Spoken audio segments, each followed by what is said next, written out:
Oke.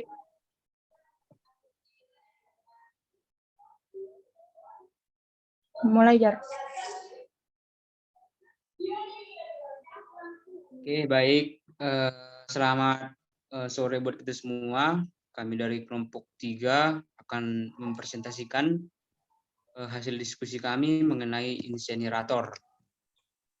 Adapun anggota kelompok yaitu Wahyu Jurgi Pasar Ibu, saya sendiri, Yusana Silitonga, Cerani Ilman, dan Algisda Wirawati.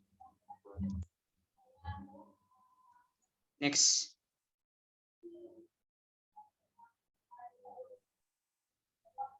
Next. Nah, di bagian pengantar akan dibacakan oleh Algisda Wirawati. Kepada Algisda kami persilakan. Baiklah, saya akan membacakan pengantarnya, yaitu limbah merupakan produk buangan dari kegiatan domestik maupun industri. Agar tidak memberikan efek buruk terhadap lingkungan sekitar, limbah harus dikelola dengan tepat dan sesuai standar.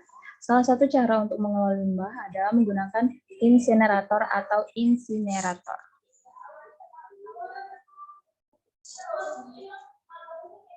Pengertian dari insinerator.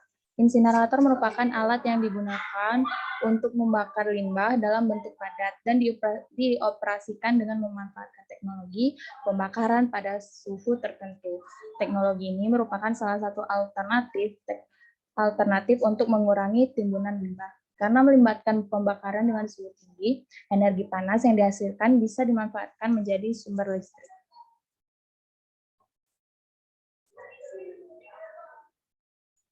Kemudian insinerator memiliki dua ruang bakar, yakni primary chamber dan secondary chamber. Bagian pertama atau primary chamber menjalani fungsi sebagai lokasi pembakar limbah. Jumlah udara ketika proses pembakaran diatur kurang dari yang seharusnya, sehingga material organik seperti metana dan karbon monoksida bisa terdehidrasi. Temperatur dalam primary chamber berkisaran antara 600 sampai 800 derajat Celcius. Untuk mencapai suhu tersebut, pemanasan dalam chamber dibantu oleh burner dan energi pembakaran limbah tersebut. Setelah proses pembakaran selesai, sisa yang ditemukan berupa padatan tak terbakar seperti logam, arang, kaca, serta abu.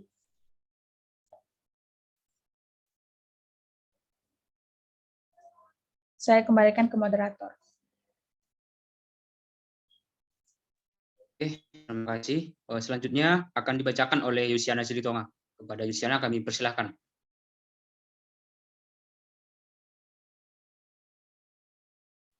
Baiklah, yang kedua ada jenis-jenis insinerator yang biasa dipakai. Yang pertama ada aqueous waste injection, yang kedua ada Swedish bed, yang ketiga ada single chamber, yang keempat ada starved air unit, dan yang terakhir ada rotary kiln.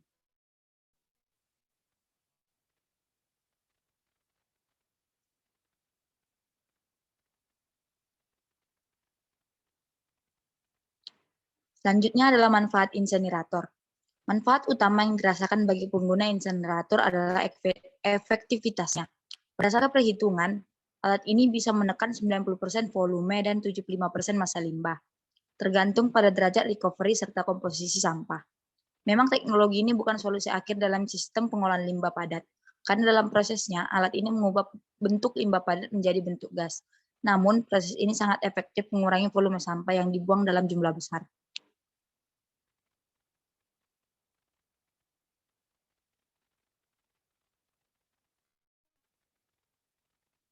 Selanjutnya ada bagian-bagian insinerator. Yang pertama ada ruang bakar. Ruang bakar adalah tempat benda yang akan dibakar yang dilengkapi dengan alat pembakar atau burner. Yang kedua ada blower yang menjadi pemasok udara tersebut. Blower udara atau penggerak udara ukurannya disesuaikan. Yang ketiga ada alat pembakar atau burner. Untuk membakar limbah perlu alat pembakar yang disebut dengan burner.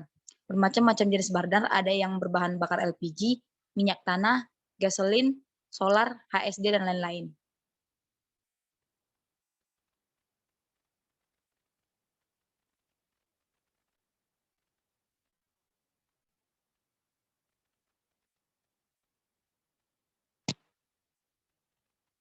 Lanjut, Gis.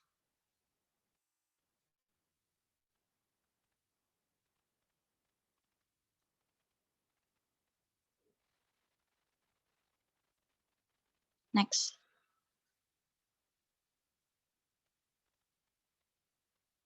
Baiklah, selanjutnya saya serahkan kembali kepada moderator. Oke, baik. Pembacaan selanjutnya akan dijelaskan oleh Algisda Wirawati. Kepada Algisda kami persilakan. Bagian-bagian insinerator, yaitu ada temperatur indikator dan kontrol. Kemudian ada bahan yang dibakar, kemudian ada water scrubber.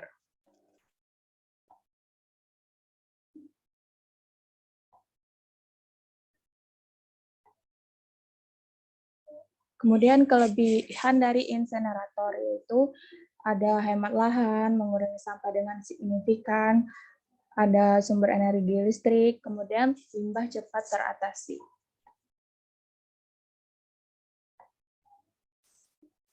Kekurangan insinerator yaitu harga mahal, tidak dapat memproses semua jenis limbah padat, biaya operasional mahal, kemudian menghasilkan polutan. Tahapan penggunaan insinerator. Yang pertama ada proses pre-treatment. Proses treatment sampah meliputi kegiatan penyortiran dan homogenisasi.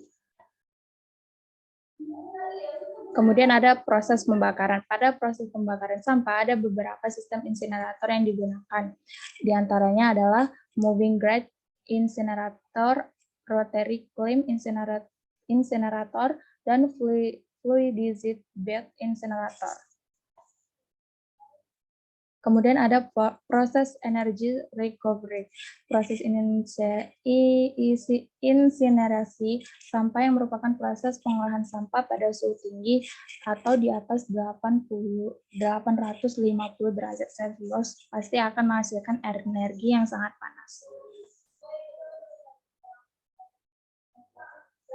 Kemudian ada proses penanganan flue gas atau APC system, yaitu untuk mengurangi emisi yang ditimbulkan oleh flue gas, maka harus ada sistem pengendalian polusi udara atau yang lebih dikenal dengan air polutan control system atau APC system.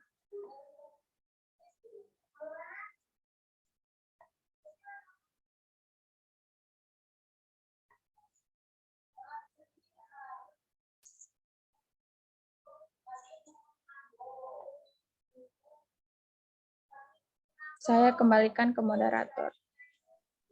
Oke, baik. Demikianlah yang dapat kami presentasikan dari kelompok 3. Lebih kurang kami mohon maaf. Sekian dan terima kasih. Thank you. Oke.